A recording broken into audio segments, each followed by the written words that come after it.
Assalamualaikum warahmatullahi wabarakatuh. Bismillahirrahmanirrahim. Alhamdulillahirabbil alamin wa bihi nasta'inu ala umuri dunya waddin. Allahumma shalli wa sallim wa barik ala sayyidina wa maulana Muhammad. Asyhadu an la ilaha illallah wa asyhadu anna Muhammadur Rasulullah. Amma ba'du. Dari hadis riwayat Bukhari dan Muslim, inilah kisah Nabi Adam alaihi salam. Ketika menceritakan kisah Nabi Adam, tentu secara otomatis pikiran kita langsung tertuju pada proses penciptaannya dan peristiwa keangkuhan iblis. Kisah ini memang kerap menjadi rujukan penting ketika menceritakan kisah Nabi Adam karena nilai spiritual serta sejarahnya yang sangat penting. Kisah ini juga tercantum dalam Al-Quran. Al-Kisah sebelum penciptaan makhluk hidup, Allah Subhanahu wa Ta'ala mengumpulkan semua malaikatnya untuk berkumpul. Malaikat yang tak terhitung jumlahnya dan diciptakan dari cahaya, dan iblis yang diciptakan dari api lalu berkumpul. Sang Khalik lalu berfirman, seperti yang tercantum pada Quran surat Al-Baqarah ayat 30. Dan ingatlah ketika Tuhanmu berfirman kepada para malaikat, Aku hendak menjadikan khalifah di bumi.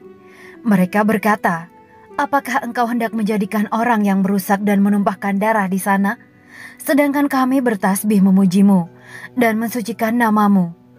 Dia berfirman, sungguh aku mengetahui apa yang tidak kamu ketahui.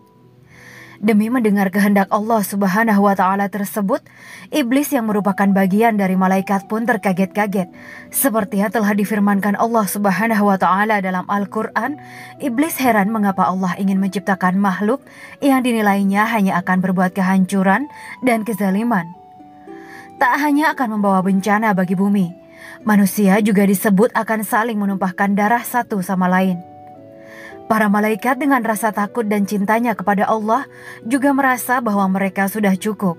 Karena mereka diciptakan tanpa nafsu dan senantiasa bertasbih, memuji dan melaksanakan segala perintah Allah. Mereka pun sempat mempertanyakan keputusan Sang Khalik. Namun Allah Subhanahu wa Ta'ala, Sang Maha mengetahui, lalu menjawab bahwa Ia mengetahui apa-apa yang tidak diketahui oleh malaikat. Ia lalu memerintahkan malaikat maut Israel untuk mengambil sepotong tanah dari bumi yang dengannya ia lalu menciptakan Adam, ayah seluruh umat manusia. Kisah Nabi Adam ini juga dicatat di dalam Al-Quran surat Sad ayat 71 dan 72.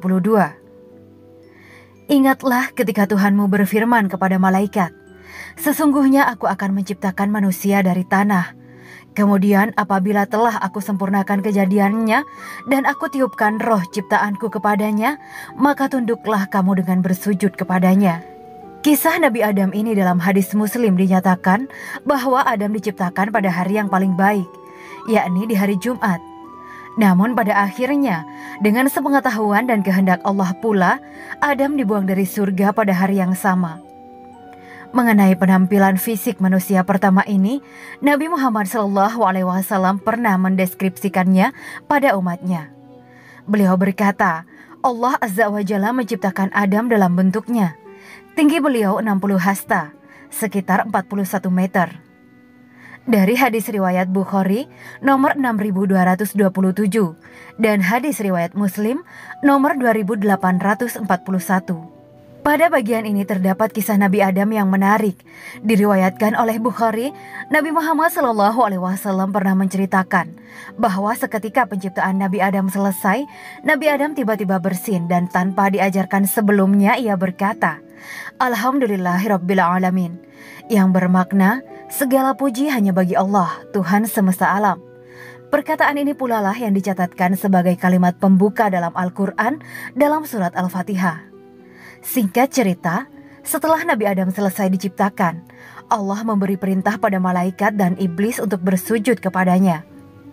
Walaupun para malaikat diciptakan dari cahaya, mereka taat kepada perintah Allah. Para malaikat kemudian bersujud kepada Nabi Adam. Lain halnya dengan iblis. Ia tetap bersikukuh dengan pendapatnya bahwa dirinya lebih baik dan lebih bermanfaat bagi Allah ketimbang manusia yang bersifat merusak. Merasa derajatnya lebih tinggi dari Nabi Adam, iblis pun menolak untuk bersujud. Allah seketika melaknat iblis. Kelancangan ini membuktikan kelancangan iblis atas perintah Allah Subhanahu wa Ta'ala. Karena durhaka, iblis pun dihukum keluar dari surga. Peristiwa pembangkangan iblis ini juga tercatat di dalam Quran surat Al-Baqarah ayat 34 yang berbunyi, "Dan ingatlah ketika kami berfirman kepada malaikat, sujudlah kamu kepada Adam. Maka mereka pun bersujud. Kecuali iblis, ia menolak dan menyombongkan diri, dan ia termasuk golongan yang kafir." Tak tinggal diam, iblis yang sombong dan merasa mengetahui rencana Allah pun bersumpah akan menggoda Nabi Adam beserta keturunannya hingga akhir zaman. Iblis berharap Nabi Adam dan anak cucunya tergelincir menuju kesesatan dan turut bersamanya tinggal di neraka. Dengan ini iblis ingin membuktikan bahwa manusia memang benar seperti apa yang ia duga, yakni pembawa bencana bagi dunia dan kerap berbuat zalim. Penciptaan Siti Hawa. Pasca pembangkangan iblis, Nabi Adam ditempatkan di dalam surga. Sungguh tiada lapar dan haus, lelah atau bosan, panas atau dingin, serta segala sakit dan penderitaan yang dapat ditemukan di tempat ini. Hanya ada kenyamanan dan kesenangan semata. Namun di balik segala rasa bahagia ini, ternyata Nabi Adam diam-diam mendambakan seorang kawan dan pasangan tempat ia dapat berbagi kebahagiaan tersebut. Allah Subhanahu wa Ta'ala yang Maha Mengetahui lalu menciptakan pasangan bagi Nabi Adam dari tulang rusuknya saat ia tertidur. Diriwayatkan oleh Sahih Muslim, ketika terbangun, ia mendapati Siti Hawa yang tengah duduk tepat di samping kepalanya yang terbaring. Untuk mengetes pengetahuan Nabi Adam, para malaikat pun bertanya, siapakah nama perempuan yang berada di sampingnya? Singkat Nabi Adam menjawab, Hawa. Mengapa ia dinamakan Hawa? Para malaikat pun bertanya kembali. Nabi Adam pun menjawab, karena ia diciptakan dari sesuatu yang hidup. Nabi Adam lalu menjelaskan bahwa Hawa diciptakan dari bagian tubuhnya yang hidup, yakni tulang rusuknya yang bengkok. Malaikat pun puas dengan jawaban tersebut. Sejak saat itulah Nabi Adam kian bahagia bersama Siti Hawa di dalam surga.